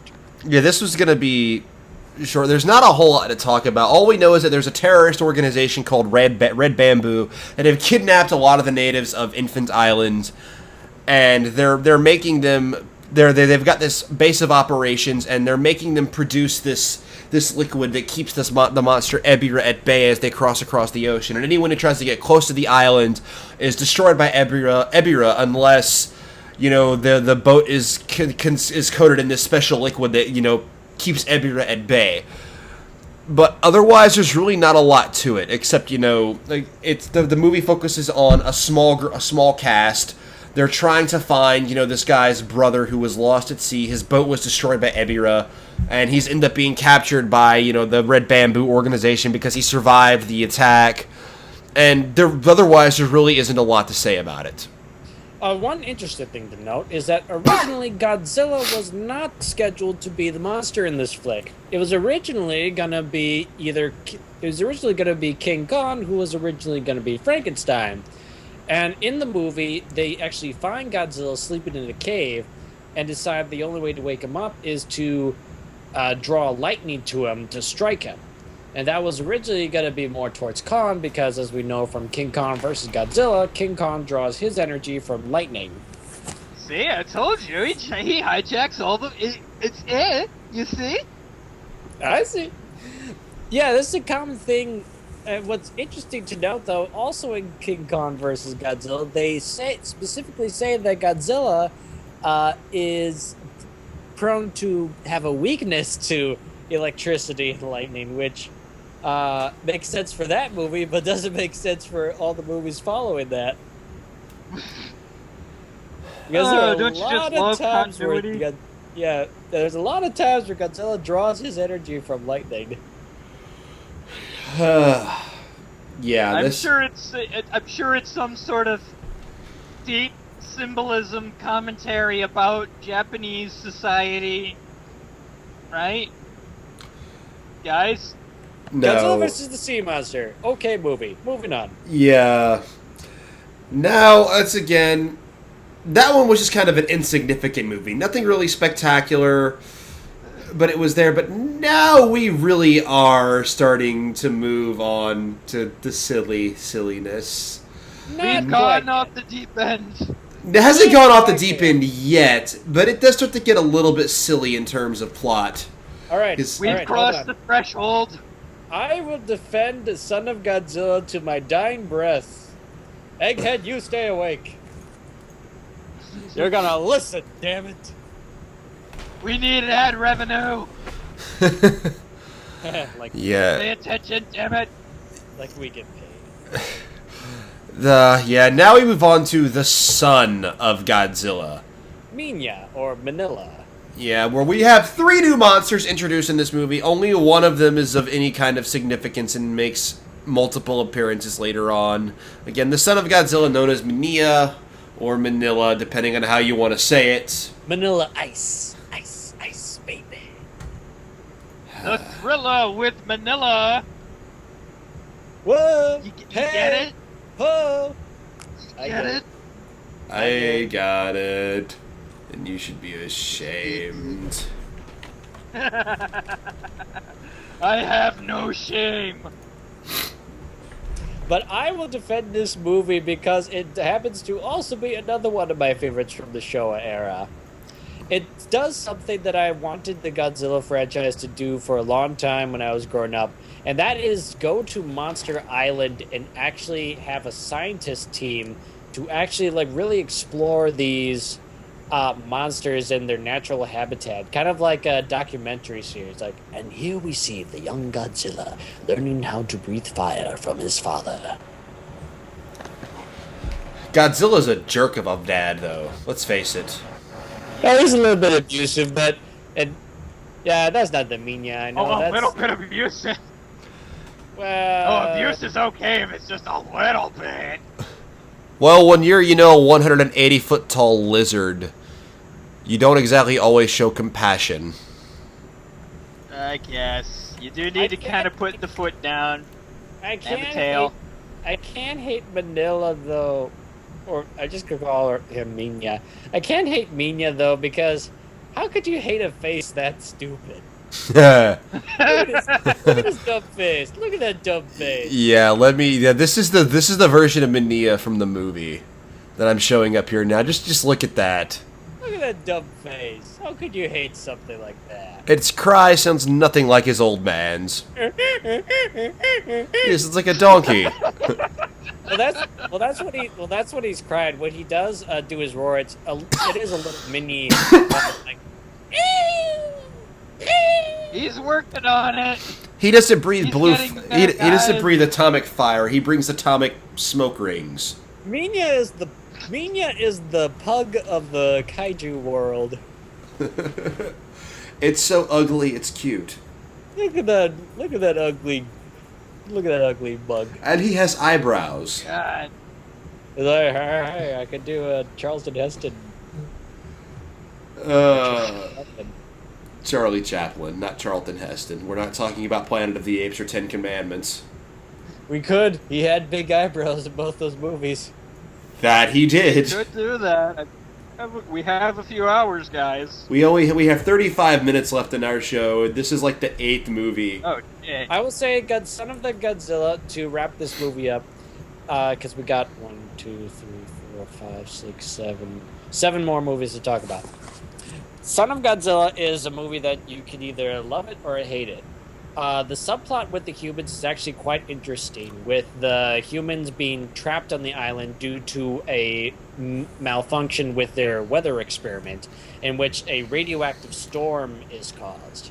And there is no communication with the outside world, and several of the members go real apeshit, and one of them almost shoots up everybody after being crazy and kicked and cooped up on the island. So I really love the subplot with the humans. But one thing that I need to say about this movie that I do not understand is when the other evil monster, Spyga, which is basically a giant spider, appears into the movie, and Minya and Godzilla are fighting off the thing. Meanwhile, the humans are trying to escape off of the island on a boat that's just coming into... yes, we are going to be speaking about that movie, Jack. Sorry. It's gonna hurt. Real creative name there, guys. Spyga. Spyga. But they decide to... Because he's a giant spider! I get it. They decided to make it a winter storm, and there's a real touching moment where Godzilla is holding his son, and they're just trying to stay warm while sad soft music and Minya is whimpering and Godzilla is consoling him as they're slowly covered up by the snow, and the humans on the boat had no reason to they said that they needed to cause the winter storm to kind of make it so that they could escape and that the monsters wouldn't stop them.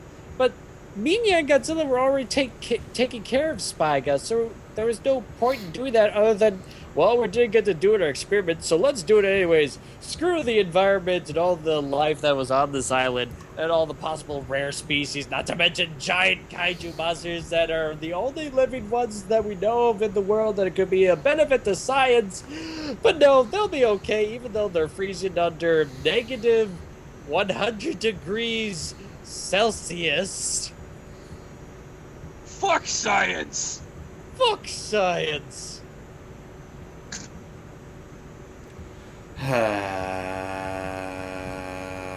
Yeah. Yeah, weird movie. Moving on. Love it or hate it. Next, we have another one of the pretty awesome films in the franchise. Oh, yeah. And one I didn't really get to rewatch. I've only got to see this movie one time, and it was on TV years ago. I haven't been able to chance to rewatch it. We have Destroy all monsters. Which would then this become was the a great biggest video one. game. What was It that? would. What was that, Spider? This was probably the largest kaiju movie or Godzilla movie in terms of scale because this pulls out all the stops. There's a lot of monsters in this one. Well, almost. Baragon was supposed to have a much larger role, but he only appears for a total of 5 seconds total. 5 total seconds total? 5 seconds And total. nothing seconds. of value to the public was lost. I like Baragon. He's like the bulldog of the kaiju world. I do I'm gonna too! I'm gonna continue Come with on. my dog comparisons. Deal with it. So once again, we have aliens trying to take over the world. Show the picture.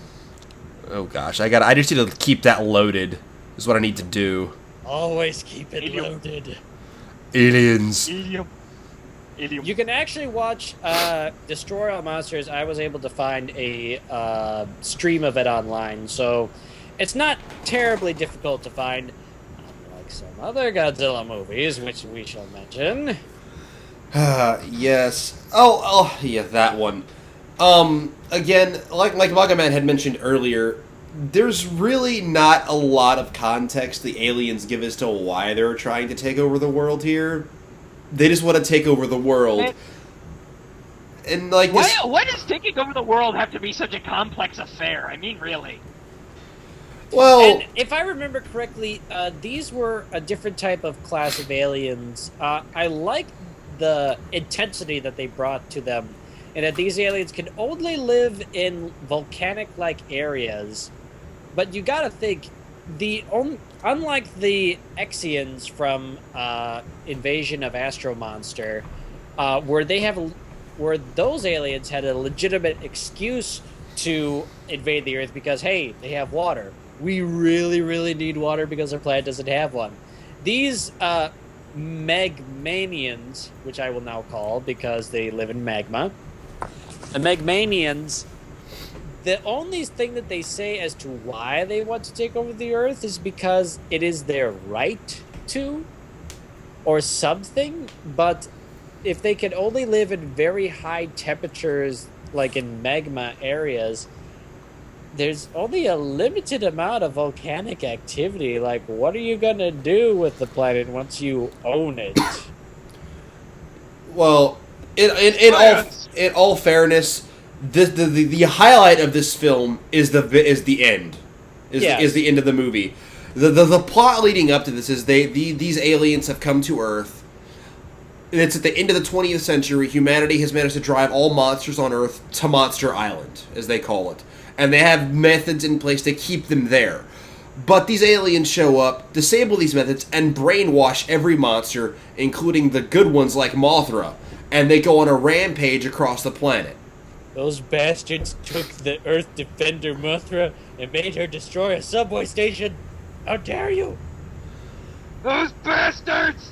And Blow it up! again, the whole movie is the humans trying to figure out how to break this mind control.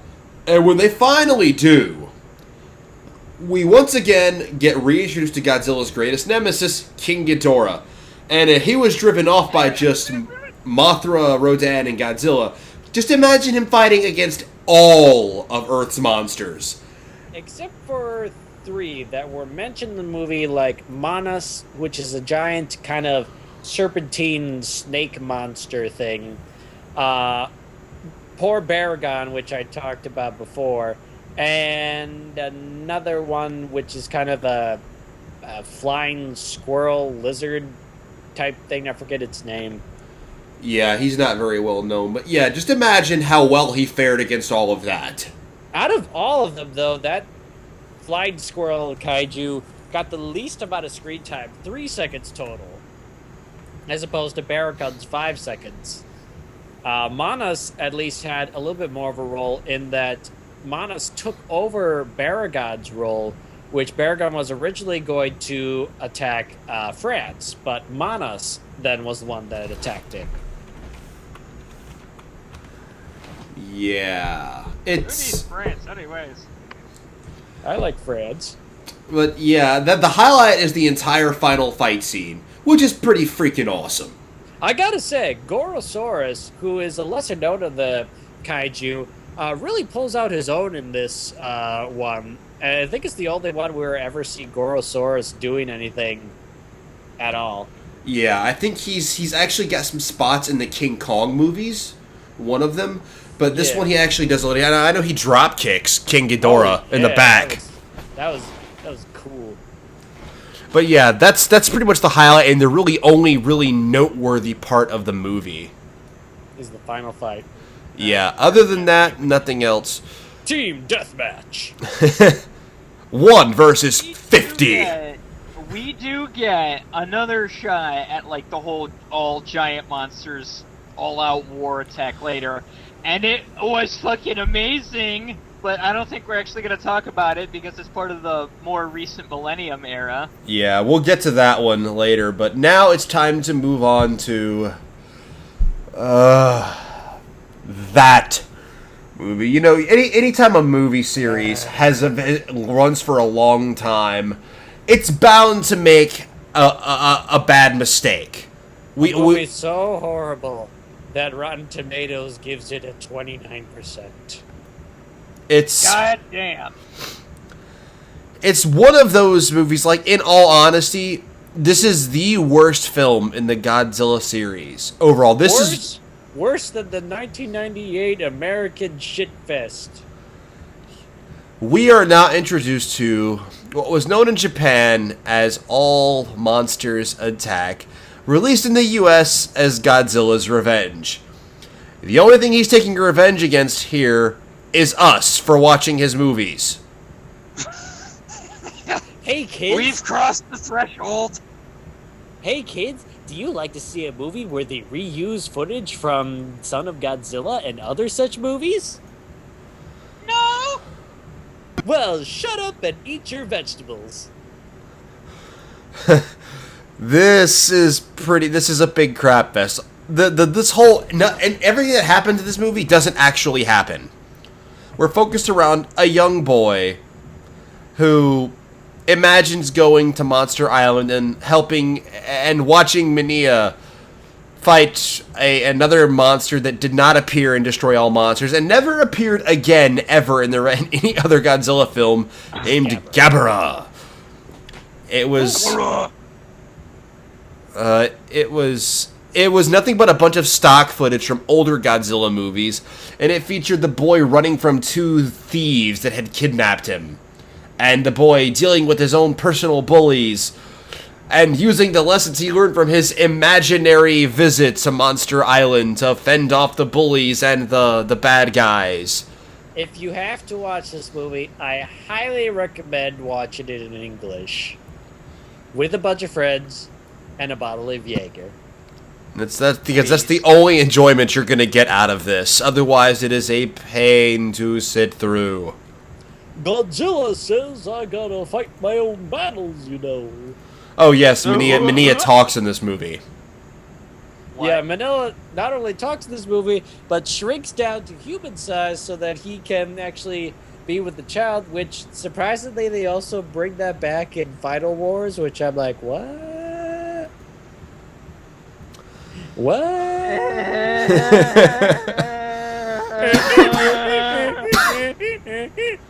Oh gosh. We've crossed the threshold. No. Explanation? Aliens. Yeah, we're just gonna go. This is what we get now. Why? Because no other reason. Because aliens. Because aliens. We need to appeal to the younger audience. You do appeal to the younger audience, and we got this stock footage stuff that we can use, and we need the money. Right. I'm done. I'm done here.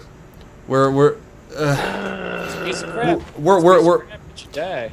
That's exactly. And it's funny we mention piece of crap because we go from a piece of crap movie to a movie with a literal piece of crap monster. Hedorah versus Godzilla. Known in the US as Godzilla versus the Smog Monster. Earth's pollution is absolutely out of control. So much to the point that the pollution spawns its own monster. pollution had a baby from Earth's pollution jizz. I really... How convenient. I really wish I could say more, but I mean, overall, the tone of the movie is very, very silly.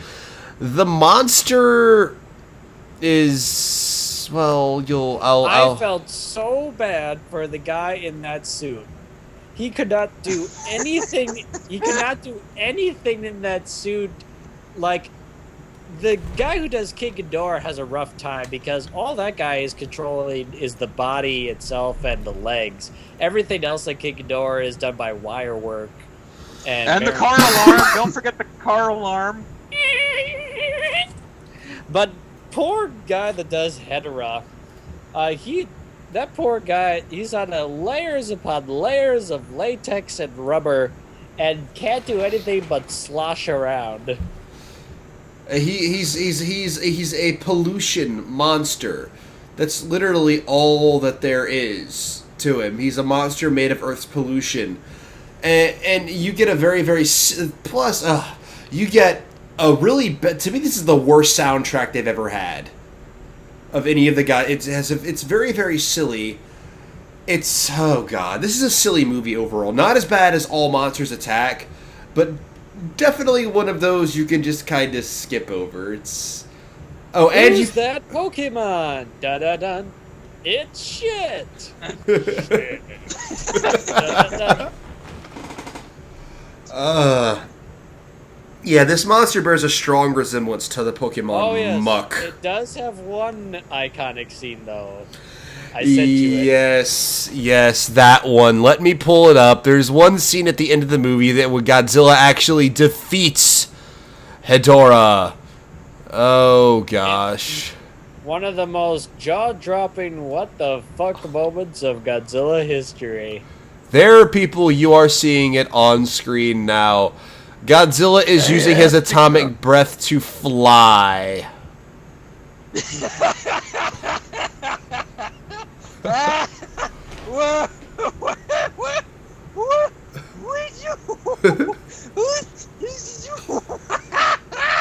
Yes, people, we are in full-on camp mode now.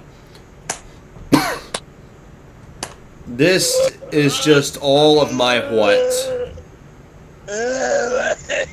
I also like to note in that same GIF that Hedorah is farting his way across the sky. Yes, they managed to catch a little glimpse of that before I closed the image out. It gets worse every time I see it. Even on the DVD menu, it says something you don't see every day. Yes, it does. I thought that was very amusing. Okay, so again, there really isn't anything else to say. It's Godzilla versus a monster made of Earth's pollution. Next is Godzilla versus Gigan. Okay, now...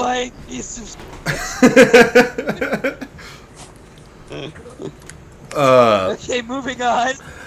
Now we get into a movie with some silly scenes, but not... We're starting to move away from the silly tone of the movies. Going to a... Despite this being one of the least rated ones, this features one of my favorite villains, and that's fucking Gigan. Yep, we have giant chicken. We have Godzilla versus Gigan. Oh, and by the way, everyone, yeah, aliens. We're back. We're back to the aliens. And of all things, cockroach aliens. Yeah. God fucking damn it, Japan. I said it had silly scenes, but the overall tone of the movie is a little bit more serious than it has in the previous few movies. But it definitely has its silly moments. Oh yeah, and there is also the infamous scene. The infamous scene? The infamous scene where Godzilla and Anguirus fucking talk. Oh, jeez, that's... Hey, Anguirus. What do you want? There's something funny going on over there. Meanwhile, like, the mixing in the back's like... In the original Japanese version of the movie, They understand each other. Okay, so what happens is there's these like tapes that these aliens are going to use. When they're played together, they control these two monsters. Once again, Ghidorah's brought back. This movie technically takes place in a timeline before Destroy All Monsters, so Ghidorah's still alive. And another a robotic space monster named Gigan. They use the two frequencies on these two tapes together to control the two monsters. One of them gets stolen, and when played by itself, actually attracts Anguirus and Godzilla. And in the original Japanese version, you see a conversation take place between Anguirus and Godzilla, and it's just playing this really weird noise as they talk. You don't know what they say, but it's playing this really weird noise, like radio static, kind of, and you just know they're talking to each other. In the English dub, as MangaMan stated, they actually dub over that, and they talk to one another. You couldn't have given us subtitles? I mean, really? And they give them the most weirdest voices of all. Like, Minya's English voice is stupid. Oh, Godzilla. But when you actually hear the King of Monsters talk, he's like, hey, Anguirus, what you want? Hey, something funny. Hey, boo-boo, we gotta get the picnic baskets.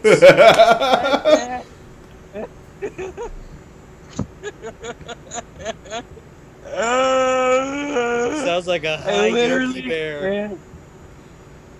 But once again, aliens, they're trying to take over the world for an undiscernible reason. We're given no context as to why. They just are. I do like it that does get better treatment in the later movies, especially Final Wars. Yeah. Because he's got a really great design. Although, originally, his claws were going to be made out of,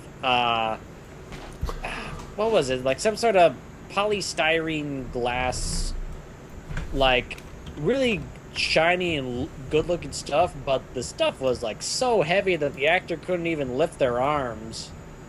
So they changed it to regular foam latex. Yeah. Gigan did have a pretty solid design. I liked Gigan's design. Again, the movie's overall plot was really, really basic. Aliens taking over the world. They're going to attract Godzilla to their theme park, where they're going to use Gigan and Ghidorah to destroy him and Anguirus. Because destroying them is essential for taking over the world, I guess. Of course! I see what you did there. Overall, it's a fun little... It's a fun watch. We're gonna get even more fun with the next one. Gigan's badass. Gigan is pretty freaking awesome. So next we move on. He's got a buzzsaw for a belly. We move on to another monster that only had a one-time appearance. Godzilla vs. Megalon. Which I have to say, Megalon might be one of my favorite kaiju monsters. Just because he's got the frickin' drill claws. I accidentally searched Megaloin, looking up Megalon. I typed in Megaloin. Yes, Megalon is like a giant beetle with drill hands. Think Hey, I am Terry going to be Mom. right back. I need to go. I need to go fuel my Valkyrie. You go do that. We don't have a whole lot of time, but we really don't have much more to cover, really. Because, again, as we get to these later movies, they get more campy, more cheesy, and they don't focus as much on the story. Until the last two. Like, this is, again, one of those I haven't been able to get my hands on, and I don't really remember a whole lot about it. Said, by all means. So, these aliens that live underneath the earth wanting to take over the world because, well, not really aliens since they are a part of the earth, but still. They're kind of weird, kind of like Atlantean kind of base things, but they don't call themselves Atlanteans. Meanwhile, the scientist, his brother, and his friend are building this robot called Jagar. And the aliens, for some reason, want to take over Jagar Jaguar and use him to kind of guide Megalon to the areas that he needs to destroy, because I get the feeling that Megalon is a little bit dumb, because there are several scenes where like Megalon's like, ooh, shiny object. I was followed by hopping like a bunny. Hoppy, hoppy, hoppy, hoppy.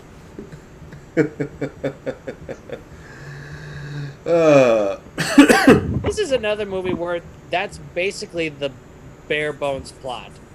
Okay, what I missed? Okay, subterranean Earthlings that are semi-Atlanteans use Megalon. They want to take over the Earth and steal a scientist, his brother, and his best friend's robot project called Jet Jaguar in order to guide Megalon, because he's a dum-dum. And he's like, ooh, shiny objects, hoppy, hoppy, hoppy. And Gigan is there. Oh yeah, Gigan is like, hey, Oh, we might need more help. Get Gigan on the phone. We got a drill claw monster, now we got a sickle claw monster. Is it ever explained what Gigan is? Because as far as I can gather, He's like a cybernetic monster. He's like robotic in origin. You know what he is? Robot chicken. What? Ha! He totally is. I just realized that. I always thought he was a mercenary or something, though. He may as well be with his roles that he has. Yeah. That's my headcanon, because he's just all over the place. Really. Yeah, Megalon, he's a Bill Beetle with drill hands, and he shoots like flaming balls from his mouth. And also lightning from his horn. Yeah.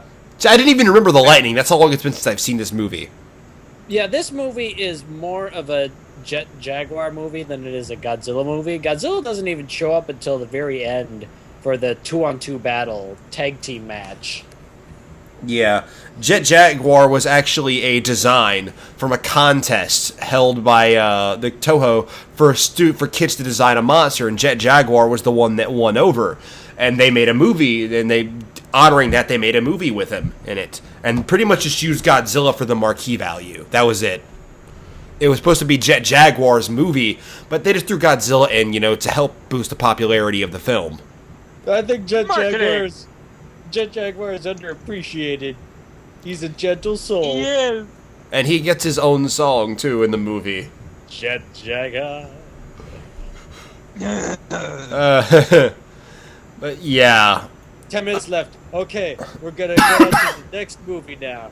The movie that I fucking despise the person who owns the copyright, because I could not find this anywhere. Not on the Pirates Bay. I did watch it, LOL. Yeah, this is one of those movies that, for some unknown reason, it was released in the movie U.S. as Godzilla vs. the Cosmic Monster. Its original title is Godzilla vs. Mechagodzilla.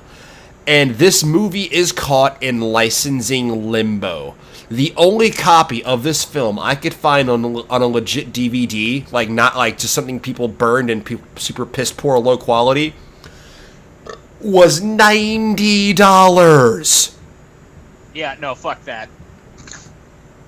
Yeah. On iTunes? Damn it!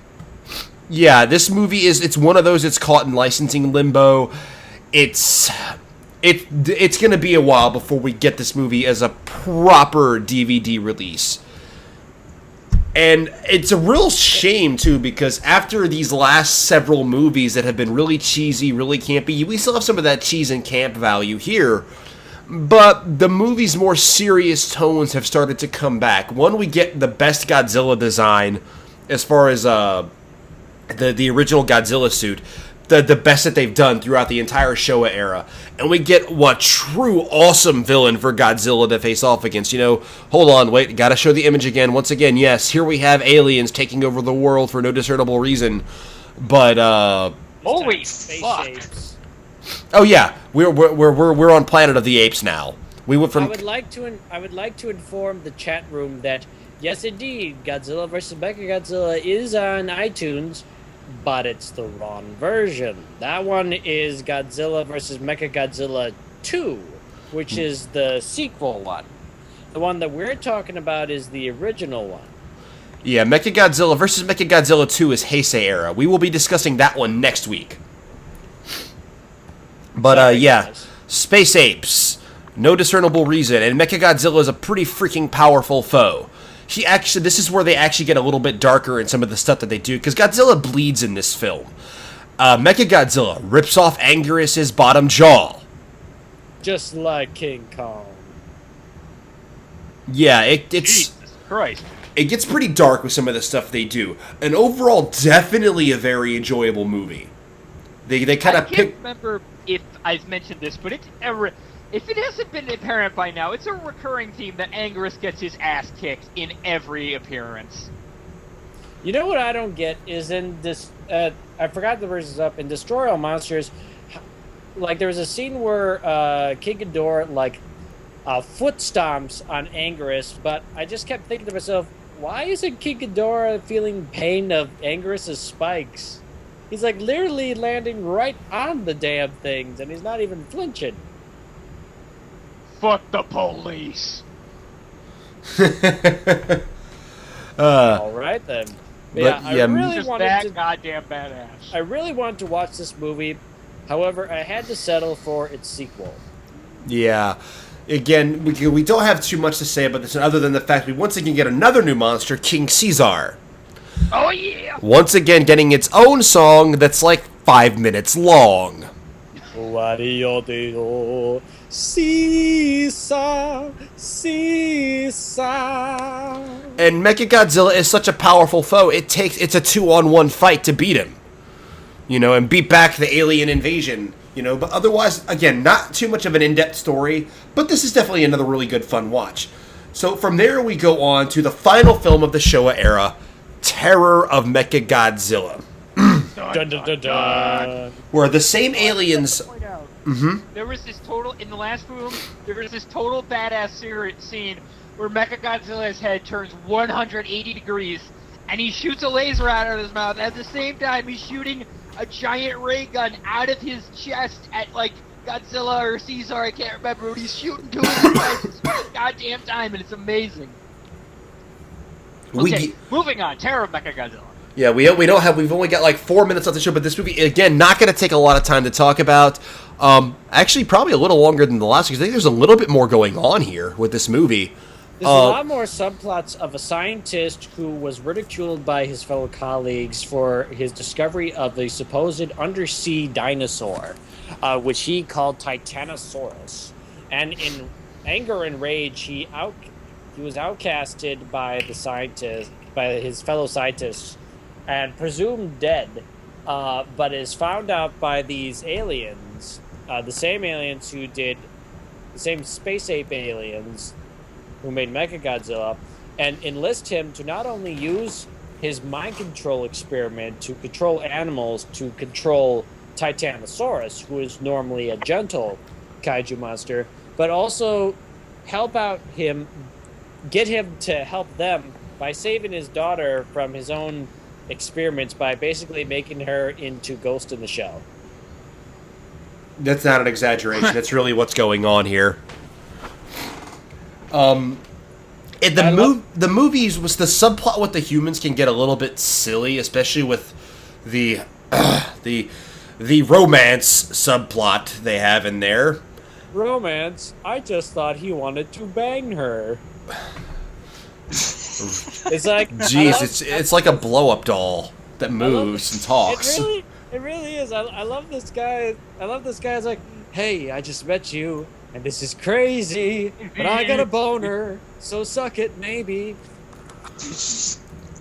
Yeah, it's pretty crazy. But once again, we get...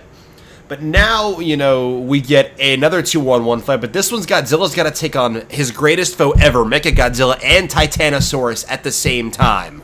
All by himself. Yeah, and gotta admit, it's a pretty intense and pretty awesome fight. Titanosaurus did steal the show a lot, since Mechagodzilla also got his own movie. Mechagodzilla was more of a side character to Titanosaurus, because Titanosaurus was doing most of the fighting, even at one point lifting Godzilla by the lip. It's like, alright, now kiss. Now kiss me, you fool. Kisu. Yeah, actually bit his lower lip and picked him up off the ground. It was. Yes. Later on, Godzilla would write in his memoirs, "Damn that Titanosaurus, but he was one hell of a kisser." And ultimately, in the end, you know, Godzilla somehow manages to triumph over both of them, destroying Mechagodzilla. All of the humans managed to destroy the aliens once and for all, and Godzilla destroys Mechagodzilla and kills Titanosaurus once and for all. But not without sacrifice of the poor guy's blow-up doll. I mean, android girlfriend. Android girlfriend. Having to sacrifice herself because she had the control apparatus inside her. Tomoko. No, wait. That's the actual actress's name. Never mind. Yes, and Her name Major. and Obviously. they knew this was the last film they were going to make at the time, and it ends on a particularly fun note. On a pretty cool little note. This movie ends, the sun is setting, Godzilla's triumphed over his enemies, Godzilla exits stage right towards the sunset, signaling the end of the Showa era. Yes. It was a very nice touch. I applauded that particular moment. That was very nicely done by Toho. And again, once again, we come to the end of the Showa era of the franchise. Overall, again. guys, what did you think of the Showa era films, all 15? This had some great ones, but a lot of silly ones, and a lot of ones that are forgettable, but you really need to watch this. It's really the best place to start. Yeah, if you start here, especially start with the original Japanese version. Watch it and appreciate it. This has some of the most definitive movies in Godzilla's library, in my opinion. Oh, god damn it, there it is! Godzilla vs. Mechagodzilla. What? You found it? Well, one of the guys in the chat room found it. Link it to me on Skype. no way. Link it to me on Skype because I can't click links from the Procaster channel. Yes, I can see it, but There we go.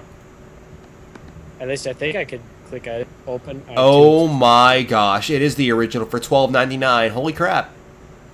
Oh. Oh, wait, Hey, item not stuff? available. No, thank you. Hold on. Okay, there it is. Well, you can rent it, Spider, for $3.49. I don't have any money at all. I certainly don't have any in digital format. Hey, Jack, can we consider maybe us getting paid to do these podcasts? I like that idea. What do I you think, really Jack? like that idea. Aw. But Wait, is yes, he listening? yeah, he's actually listening to us. Hi, Jack. But yes, this has been the Showa era of. Did I put Godzilla. yeah, the Showa era of Godzilla? What a ride this has been. 15 movies we talked about in 2 hours. Yeah. Luckily, Close out. I had something appropriate to close out on. yeah. 1 second. I got a minute here. All right.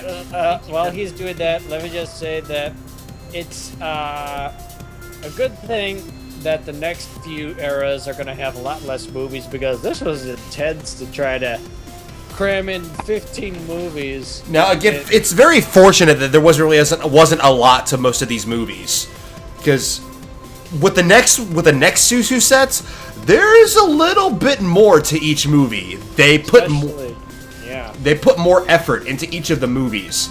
Oh yes. Oh, yes. So there's a lot more to talk about. So it is very fortunate that there's not much to them. Are you guys ready? You want to do I this? just linked it in the chat. Are you? We're gonna do this. I don't have time to sit I here and do. redo this Let's this whole just song. Let's just do the chorus. Okay. All right. On three. You ready? You ready? 1, 2, 2, 3. 3. oh no! They say he's got to go. Go, go, Godzilla! Oh no! There goes Tokyo! Godzilla!